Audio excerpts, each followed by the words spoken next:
அதற்கு டிஆர் பாலுடைய பதில் என்னவா இருக்கு பார்த்தீங்கன்னா, ஐயா நானே அவசரத்தில் கடன் வாங்கியிருக்கேன்.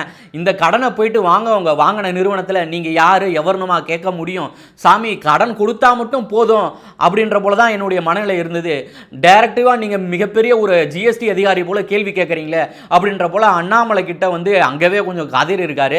ஆனால் இது என்ன சொல்கிறது, காது குத்தலாம், இந்த அளவுக்கெல்லாம் காதை குத்த முடியாது அப்படின்ற போல தான் என்னுடைய கருத்தாக இருக்கிறது. இந்த அளவுக்கு நீதிமன்றத்திலே டிஆர் பால் எந்த அளவுக்கு டகால்ட்டி வேலையை காமிச்சிருக்காரு பாருங்க. தன்னுடைய மகன் நிறுவனத்தில் கடன் வாங்கியது கூட தனக்கு தெரியலையா, கடன் கொடுத்தா மட்டும் போதும். இவர் ஒரு மத்திய அமைச்சராக இருந்திருக்காரு, இப்போ எம்பியாக இருந்திருக்காரு. அதாவது ஒரு சாமானிய மக்கள் ஊருக்குள்ள பார்த்தீங்கன்னா ஒரு மாட்டு கடன் ஆட்டு கடன்லாம் தனியார் நிறுவனங்கள் கொடுக்கும். அவங்களுக்கு எதுவுமே தெரியாது, சைன் போட்டால் மட்டும் போதும், அவங்களுக்கு அந்த கடன் வந்துடும். அதுபோல தான் இருக்கு இவருடைய பேச்சும். சாதாரண மக்கள் எளிய மக்கள் எப்படி பேசுவாங்களோ, ஒரு எம்பியாக இருந்த ஒரு மத்திய அமைச்சராக இருந்த ஒரு டிஆர் பாலுடைய பதில் எப்படி இருக்குன்னா ஒரு சில்லறைத்தனமாக தான் இவருடைய பதில் இருக்கு.